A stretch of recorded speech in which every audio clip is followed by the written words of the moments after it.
tous et bienvenue dans ce nouveau vlog. On est jeudi 2 octobre. Il est 9h20. Je vous retrouve pour vous parler de ma dernière petite lecture. J'ai terminé ma lecture Tenir une auberge magique et guide de survie pour sorcières de Sangu Mandana aux éditions Lumen. Qui est une merveilleuse lecture pour lire en ce moment. J'ai adoré, voilà. Même si ça se passe pas en automne, c'était super, ça parle de petites sorcières. C'est trop choupinou, pinou, pinou. Ensuite, j'ai lu 2 livres en livre audio. Les jumeaux Croche-Mort, le tome 1 et le tome 2, donc de Cassandra O'Donnell. Je vais voir si je peux vous montrer un petit peu la photo. Donc en fait, je les lis en marchant. Comme ça, je fais d'une pierre deux coups, je fais mon sport et j'écoute mes livres. Donc là, nous allons suivre 2 jumeaux qui ont été arrachés à la naissance. En fait, non, ils sont partis avec leur maman lorsque leur papa est décédé. Et là, leur maman est décédée dans un accident de voiture. Ils vont être mis en famille d'accueil, sauf qu'un jour, une personne... ils vont être au tribunal parce que les grands-parents veulent récupérer la garde. Voilà, sauf qu'ils ne les connaissent pas, ils ne les ont jamais vus. Ils ont... Je ne vais pas dire de bêtises, je crois qu'ils ont 16 ans. Et ils vont aller dans une petite ville qui est un peu spéciale. Personne ne peut aller dans cette ville. Voilà, il y a un genre de brouillard qui est autour. Et ils vont se retrouver là-bas. Il va leur arriver plein de petites choses. Et eux, tout ce qu'ils rêvent, c'est de partir d'ici, de retourner dans la vraie vie. Voilà, c'était assez sympa. Ensuite, bien évidemment, j'ai lu Dream Harbor, le tome 1, le Pumpkin Spice Café de Laurie Gilmore aux éditions... c'est Hugo, ça, non? Je crois que ah non, c'est édition Harper. Voilà, ça c'est le livre que tout le monde a lu en ce moment. Et il est magique. Il faut absolument le lire maintenant. C'est la saison. C'est la saison. Nous allons suivre Jenny qui... Sa tante lui a confié son Pumpkin Spice dans une petite ville qui s'appelle Dream Harbor. Donc elle a tout perdu. Elle vient ici, elle se dit comme ça je vais m'occuper un petit peu de ce Pumpkin Spice. Mais elle va rencontrer Logan, l'agriculteur local. Bon, moi aussi si j'ai un agriculteur comme ça, franchement je tomberai amoureuse. Voilà, hein, faut dire ce qui est. Alors c'est un petit mélange de Gilmore Girl, dans la façon du petit village dont tout le monde s'occupe de vos affaires, n'est-ce pas? Ils ont des petites réunions aussi, alors je ne sais pas si c'est une fois par mois ou une fois par semaine. Il y a des petites réunions où toutes les personnes qui habitent ici peuvent venir et s'intégrer à la communauté, voyez-vous. Donc c'est assez sympa, voilà, c'est une petite romance, elle est parfaite, elle se lit très bien. C'était magique. Voilà, aux côtés, non, il me reste aussi un autre livre, donc en fait ça c'est pour la pile à lire du Pumpkin, du challenge. Attendez, je l'ai perdu. Challenge Pumpkin Autumn Challenge, voilà. C'est pour le Pumpkin Autumn Challenge. Je vais y arriver, hein. Parce que là je suis en train de faire 2 challenges, donc je vais y arriver. Voilà, et j'ai lu Les Ombres de la Nuit, le tome 2, La Valkyrie sans cœur de Kresley Cole aux éditions J'ai lu. C'est un livre qui date de 2010, donc c'est une très très vieille saga que je devais lire. Voilà.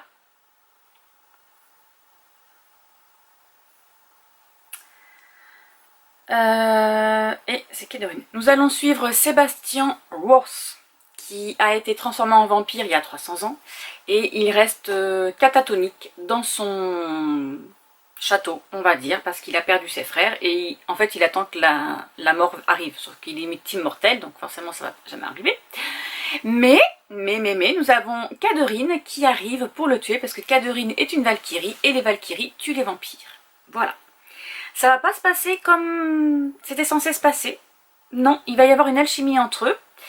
Et voilà, l'histoire d'amour commence. Sauf que c'est d'abord un ennemi to lovers, hein, parce qu'ils ne peuvent pas s'aimer. La Valkyrie sans cœur porte bien son nom.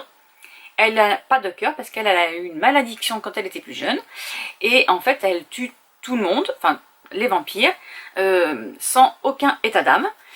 Voilà, sauf que là, elle va déclencher une émotion et elle va prendre peur, elle va prendre la fuite. Voilà. Lui va découvrir que c'est son âme sœur et il va la poursuivre. Dedans, il y a une quête. Catherine va y participer parce qu'elle aimerait, à la fin, il existe une clé pour remonter le temps. Et elle, ce qu'elle voudrait, c'est récupérer cette clé et pouvoir ressusciter ses sœurs qui sont mortes il y a 1000 ans pendant une guerre. Voilà, contre des vampires, bien évidemment. Voilà les petites lectures que j'ai lues. Et bien, il y en avait pas mal, moi je vous le dis. Ensuite, là, je suis en train de lire sur ma liseuse qui n'est pas là. J'ai dû la mettre dans la cuisine. Je suis en train de lire... Attendez que je le cherche.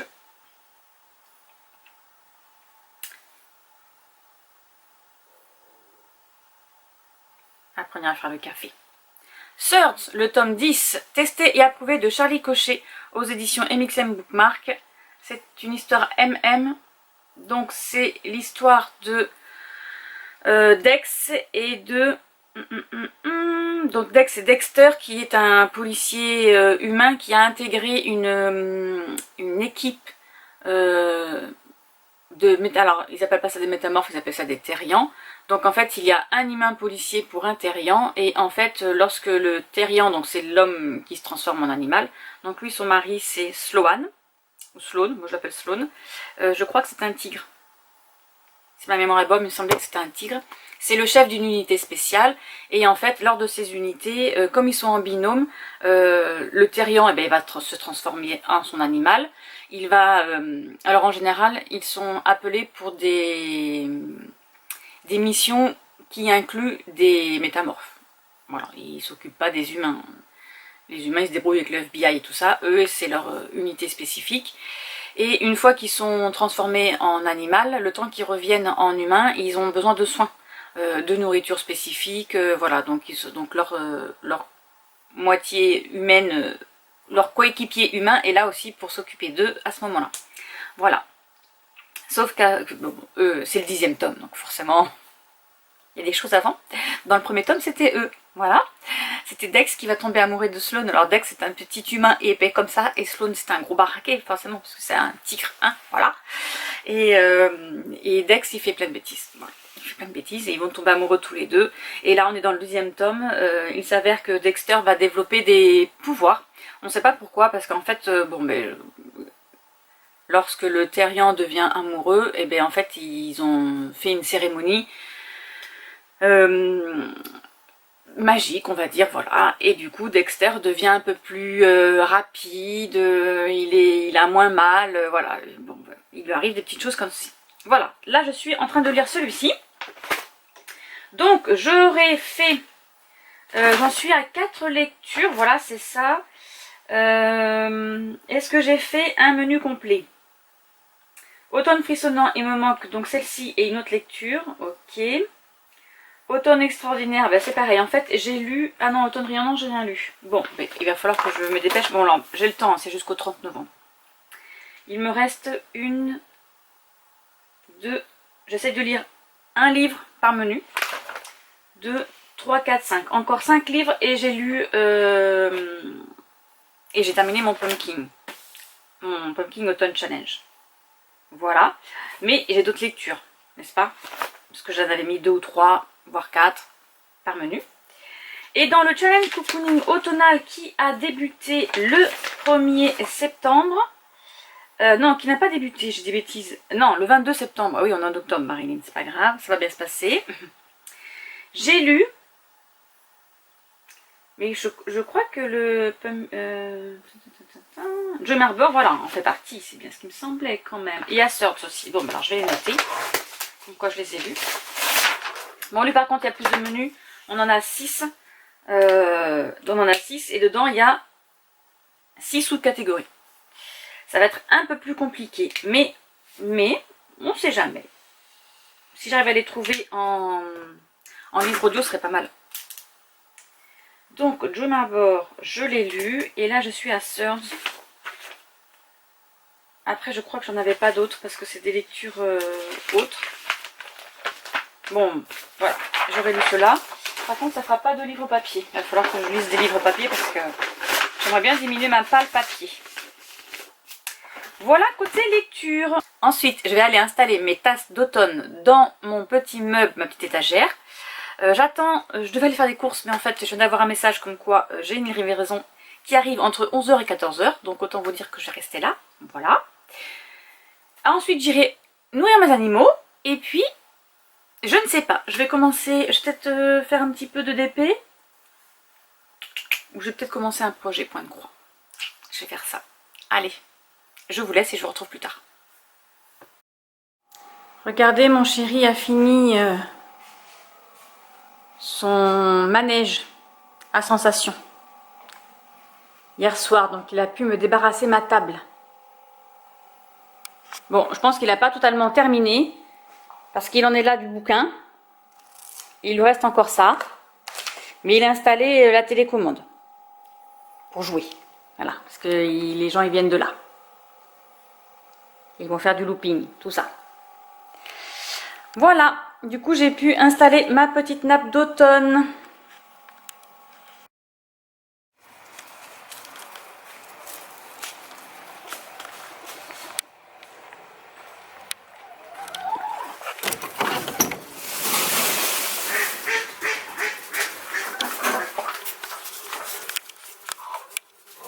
T'es prête?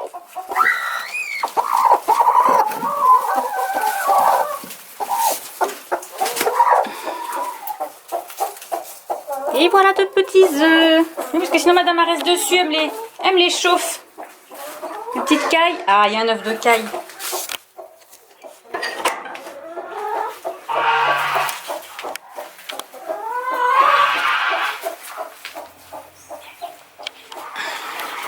Ça va les filles?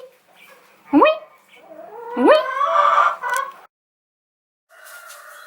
Regardez-moi ce chat. Il n'a pas la belle vie là? Moi je pense que si.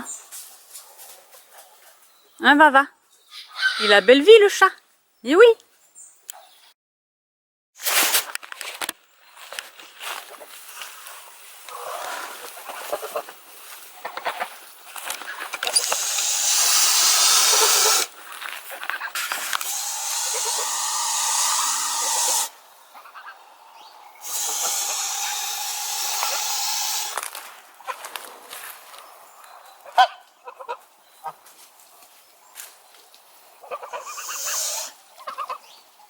Il râle, il mange l'herbe. Oui, bah tu peux râler. Bon, là, on a planté un laurier sauce. Voilà, donc on se les donner à boire parce que la première année, il faut beaucoup les arroser. Là, c'est notre moitié cassis, moitié groseille, là. Voilà. Ah, le chat s'est décalé. Donc le groseille, il est là. Et après là, j'ai ma rhubarbe. J'irai en chercher un petit bout tout à l'heure. Parce que je voudrais faire une tarte à la rhubarbe. Et je crois qu'il faut 24 heures. Il faut les mettre au frigo avec du sucre. Bon là, le chien, il m'a encore cassé le pot. Il est pénible pour ça, monsieur le chien. Qu'est-ce que c'est ça? C'est quoi ça? Hein? C'est quoi ça? Voilà, il sait quand il fait la bêtise. Hein.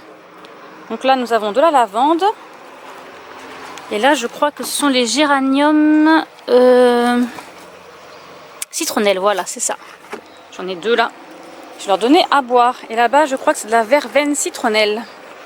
Enfin, je crois pas, j'en suis sûre. Mais l'onax! Depuis tout à l'heure, je le tape avec mon arrosoir. Donc, je récupère l'eau dans la mare. Je vais essayer de ne pas tomber, bien évidemment. Normalement, j'ai la poulie là.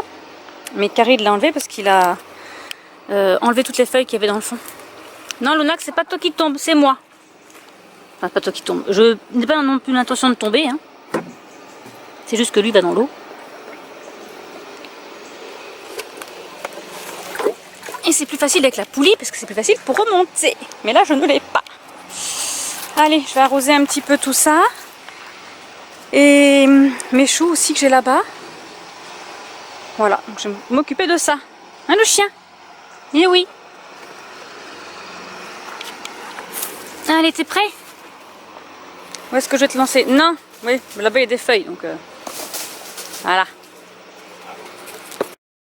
Bon, maintenant que j'ai désherbé, je vais préparer ma lessive pour mon linge.